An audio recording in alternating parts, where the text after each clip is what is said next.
How exciting is the opportunity in front of you this week in the midfield?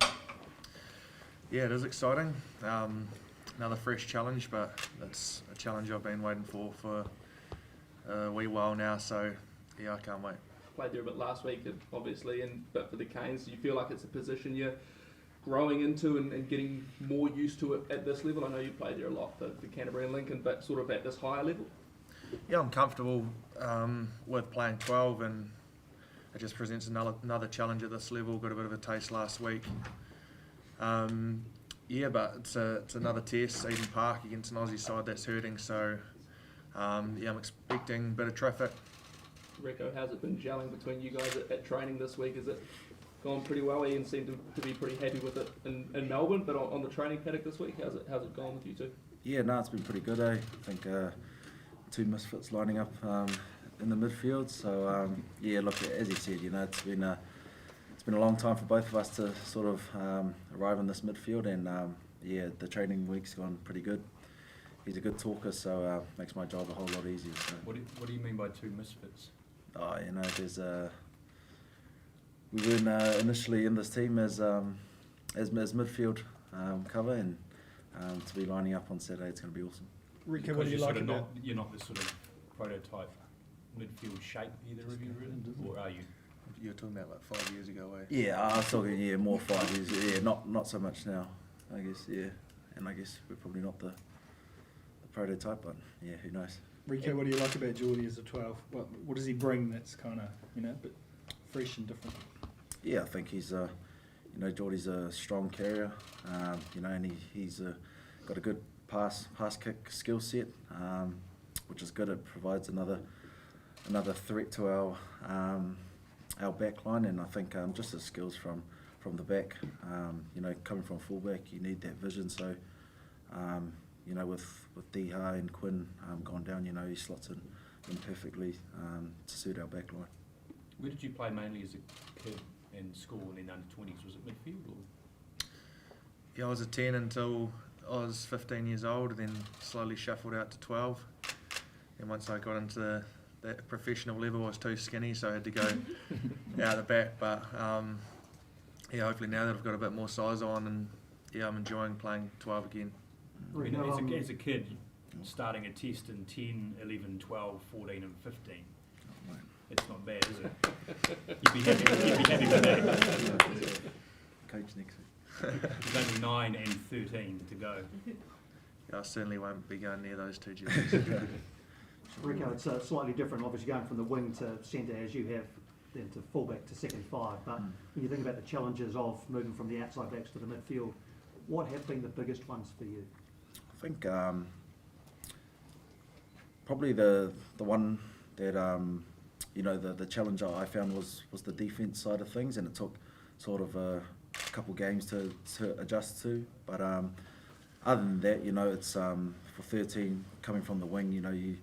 I think I've said it before. Like as a winger, you know what you want from your centre, and likewise, Jordie tells me what he needs from me when he's playing 15. So the same goes for him this week, and he knows what our outsides want, and with the deadly outside backs that we do have, getting them time with the ball is crucial for us. Rieko, how do you assess Rogers' development? Another chance for him off the bench this weekend. How have you seen him, I suppose, in and around the group, and how have you seen him grow into his role at this level? Yeah, look, Rogers been awesome. He's hasn't played so many games, for the ABs this year, but in and around training, he's learning as much as he can, and he just wants to play and learn. The midfield's a tricky area, like I just touched on. So him getting games under his belt for Auckland, and learning off the 12s we have in here is just only gonna accelerate that progression. But I'm excited to see him go out there on Saturday, back at the Garden, home stadium. So yeah, it's going to be awesome. Jordie, was last week's try, was it the best moment in rugby? His best ever. Anyone's best moment in rugby, no, yours. Like it was certainly up there. You could argue there's another couple of nice moments there, but it was pretty special.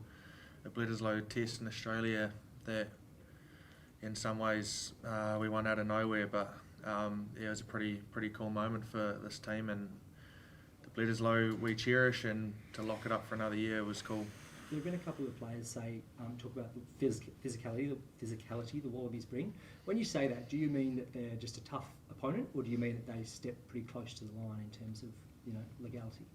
No, I think generally it's just the tough opponents. I think the learnings we got out of the first half last week, a lot of our carry height and tackle height was too high against big physical, athletic pack that they put out there against us. So we had to learn pretty quickly, lower our height and our tackle and ball carry. Otherwise, we get beat at that up high. So that's one thing we've been working on this week, and we've got to get our height right against a tough physical team. Jordie, given I know last week was back-to-back wins, but given the nature of it and obviously all the talking points and everything, is consistency the last box this team's still looking to check? Is it a bit of a driving ambition for you guys to kind of put the good ones together? Yeah, for sure. I guess in here, in this All Blacks environment, we chase it every day, and to be honest, we haven't been too proud of some of our work in recent times, and we want to get better every week. So, like you said, winning each week is obviously main purpose. So, yeah, another big one's expected this weekend from us. Rieko, they're obviously going to be pretty motivated given the way that game ended. What kind of edge are you expecting from them, and how do you guys prepare for that? Yeah, I think obviously they're just going to be a better side than they were last week, and I think both teams are looking to do that. But like Jordie said, they're the pack they chose last week was pretty physical, and like you said, they're athletes that can play footy and want to run and tackle hard. So we're expecting more of last week, but just at a high intensity. And I think being back at home for us, we want to lift and play the game that we should have ended on last week. A question for both of you. People in the street reflecting on the past month have been expecting the All Blacks to make them proud again. It's going to be a last game home. How do you feel? Do you feel that expectation? How do you feel entering this special stadium? Pardon, sorry, they want to Playing at home. playing at home. Oh, yeah. In front of our fans. In front of our fans. Perfect. Yeah, I think obviously we as a team hold Eden Park, as one of our most special, if not the most special stadium to us, and it's like Jordie touched on, we haven't been too proud of some of our games that we've put out this year. So putting on an awesome performance in front of a home crowd that's we're looking forward to sold out should be awesome, and that's something that if we can get that performance that we're after, it builds us nicely towards the back end of the year. What was your line? A skilled sailor. Smooth seas never made a skilled sailor.